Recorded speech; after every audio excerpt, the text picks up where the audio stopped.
Welcome to Eat, Cook, Learn, Love Food. I'm Paul, and today we're going to make a sauce. So, a word that we'll use is called salsa. So, I look at salsa as a chopped sauce. So, one of my favorite salsas is watermelon, fresh mango, cucumber, and my beautiful orange honey and chili sauce that we made earlier, and you'll see that in a previous class. So, today, mango's only in season, watermelons are not that great in winter. So we're going to do a salsa with pear, pawpaw, and cucumber. So the reason I give you all these tips is eventually you'll come to one of my classes, but because we're actually doing these tantalizing tips and tricks is to show you how easy things can be without a recipe. Hence having garlic in the fridge, potato in the fridge. So with salsa, it's equal amounts of all three ingredients and ingredients that complement each other. Okay, so like you wouldn't necessarily put capsicum and watermelon together, all right? But so for this particular recipe, now you can peel the cucumber if you wish, and you can take out the seeds of the cucumber, or you can leave them in. But again, it's just, you can take it from something that's very rustic to something that's very like fine dining, so like the salsa.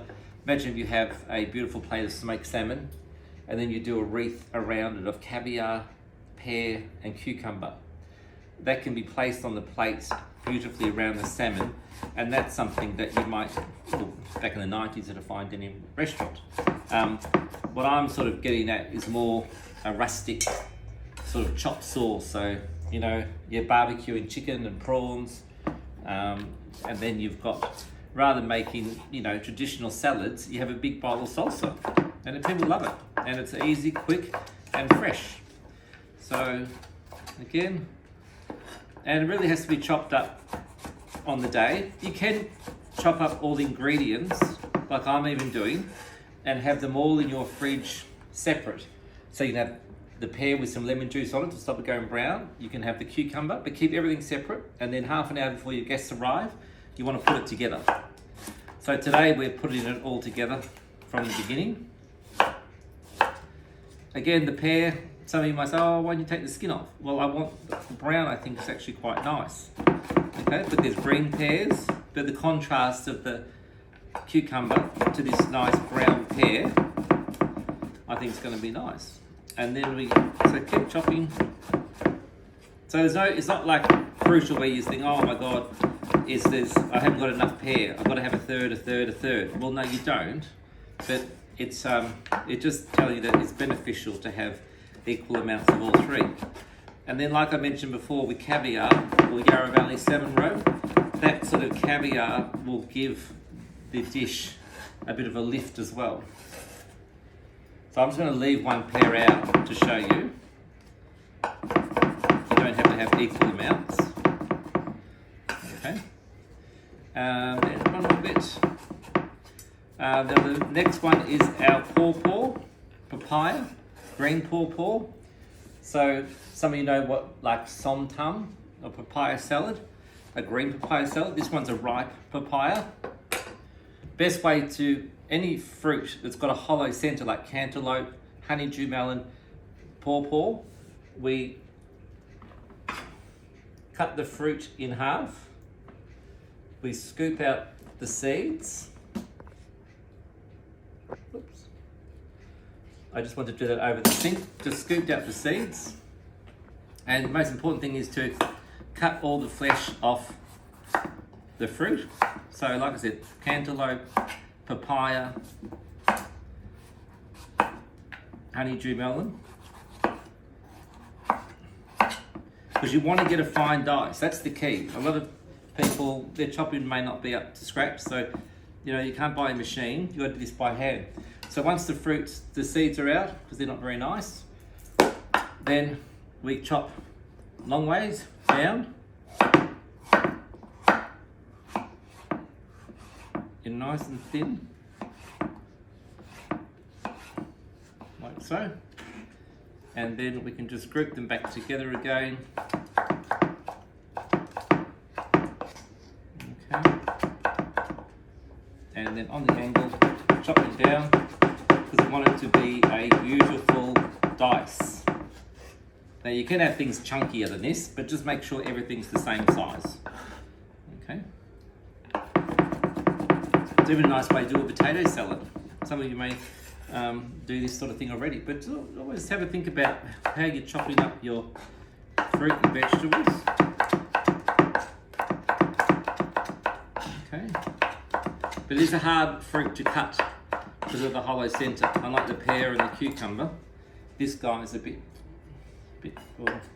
more skill. Okay, it's chopping.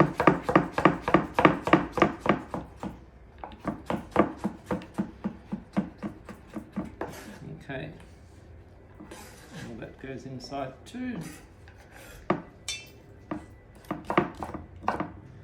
So I particularly think this would go really nice with fish, salmon, white fish, chicken breast, or a roast chicken. Okay, so here we have our lovely salsa. Give it a little bit of stir, but you shouldn't be stirring yet, but I've just done that for the camera. You wait till everything's in there. So we've got our beautiful salsa. See the colours? Equal amounts of all three, all beautifully diced, prepared. Next thing, we've got to flavour it. Always add a slosh of olive oil.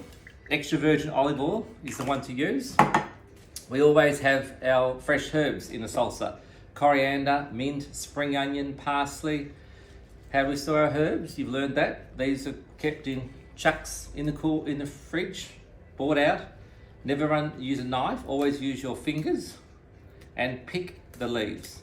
If you chop this with a knife, you'll bruise the herbs. In turn, they'll go black and discolour.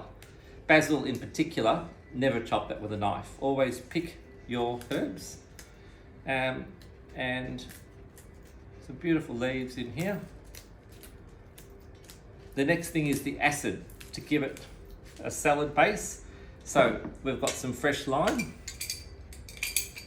So lemon juice, lime juice, orange juice, white wine vinegar, red wine vinegar, balsamic vinegar. You know, all your acids. We've got oil and acid. We always have a bit of salt. I don't know where my salt's gone, but that doesn't matter. A little salt. And today, in another class, we made this beautiful orange honey and chili sauce, which is really yummy. Give a big slosh of that in there. And a spoon. And that's got chili, so pepper is your chili. And you can get the idea of how yummy that is. Beautiful, fresh. Pineapple, coconut, nuts, almonds. You can add all those things in there as well. But like I always say to people, better to keep things simple. But how nice is that to have at a beautiful barbecue, to have with grilled prawns or roast chicken breast. Thank you so much. Look forward to you seeing some more tips and keep in touch. Thank you. Bye.